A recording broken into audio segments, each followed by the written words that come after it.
Funire da elegba, funire da, funire da ogun, funire da,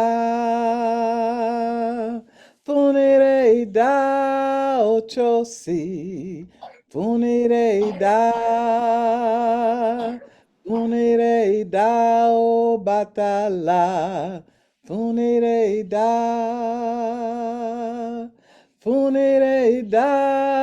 egungun, funire da supa, funire da ile, funire da. I ask in this song that there be good fortune for the world. I ask that the trickster, the pathfinder, and the protector protect us as we go forward. I ask the sky and the ocean and the earth to bring us all good fortune. This is the primary prayer right now that we as children of Mother Earth should be uttering. We must turn our attention and our spiritual energy toward asking for forgiveness for past transgressions against Mother Earth, nature, and each other. We should give praise and thanks for their continued support of us, and we must go forward knowing that we are to become better children of Mother Earth than we have been. I am a priestess in the Yoruba tradition and a wisdom keeper for the African diaspora. I'm very happy to be one of the teachers in the ministry program at the Center for Sacred Studies. This is where I share the basic principles and the knowledge of the African diaspora and the ways that we can apply those original indigenous principles to help us to overcome the ravages of colonialism, which has hurt everybody on the planet, to heal from the wounds of our ancestors, to harvest those gifts, to transform the energy, and to recognize that we are the ancestors of the future. Everything that we do should take into account its impact for 7 generations. And so I invite those of you who know that you were born to heal the negative energy. If your life has been challenging, if you have felt a spiritual calling, I invite you to enroll in this program, and hopefully I will see you in the class on prophecy, in the class on the elements of ritual, in the class on spiritual kinship.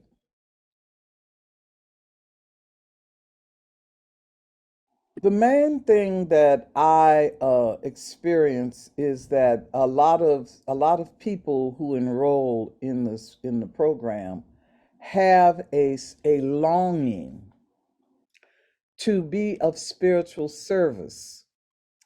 They long to be in community.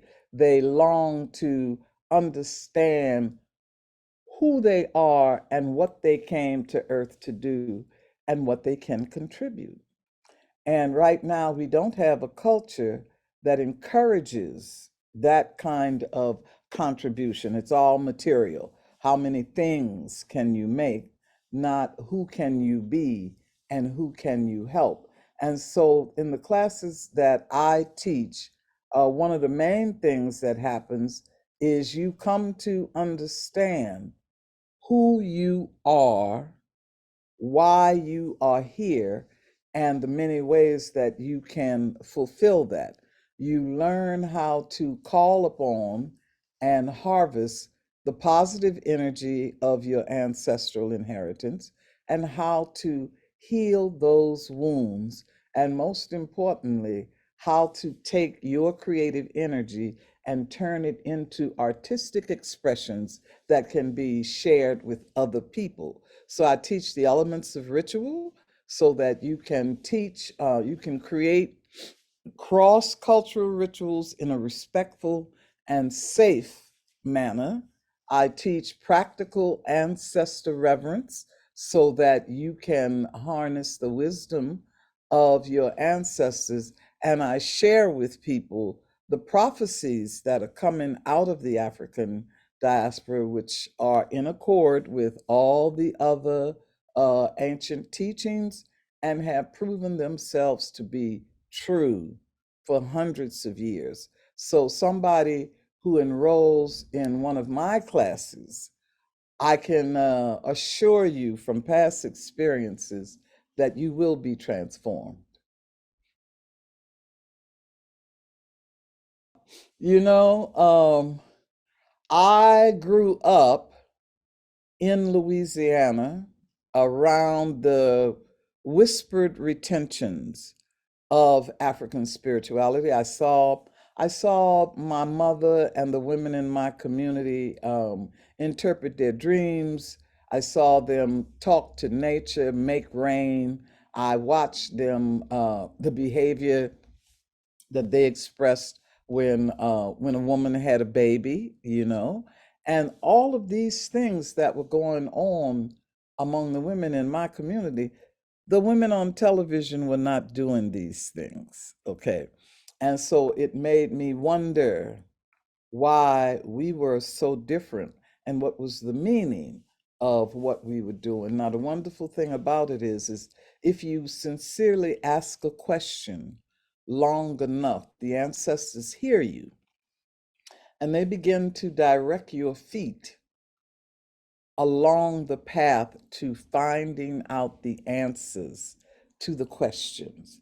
That was a long and winding path, and I talk about it in my book, Jambalaya. The first four chapters is explaining the journey from being a barefoot, nappy-head little black girl standing in the country in Louisiana to being a priestess in a global tradition that has survived 600 years of oppression. The important thing to say, however, is among ourselves, the priestesses like me who have been in the tradition 45, 50 years, there's always the statement, well, we all know that we came here to have a learning experience as spirits in a physical body. And so we look at everything that occurs as a learning experience.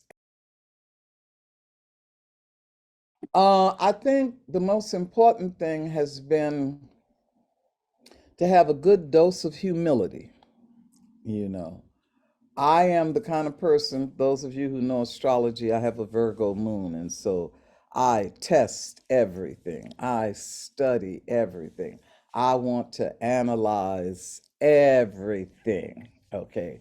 And so I study not only my own traditions of my own diaspora, but of the people of the world, so that we come to understand that from one tradition to another, we make cultural notations on universal principles. There is such a thing as universal principles, and every culture is addressing that. So, because I'm doing postdoc, and because I have learned so much, once in a while, just once in a while, that thought will creep into my head that, well, now, I know something, right?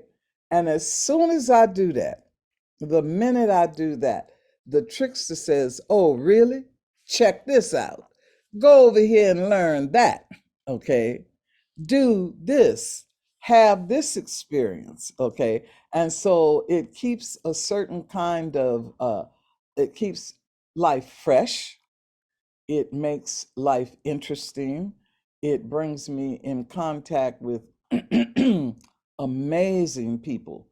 I do believe that the real wealth of my life is the variety of people that I know and the opportunities that I have to sit around the fire and tell stories. Well, here's the thing of the moment. On average, I counsel 20 people a month. And the thing that I'm finding is a whole lot of people are trying to come out of COVID recovery. Okay. They're the people who say, during the pandemic, I lost my business. I lost my relationship.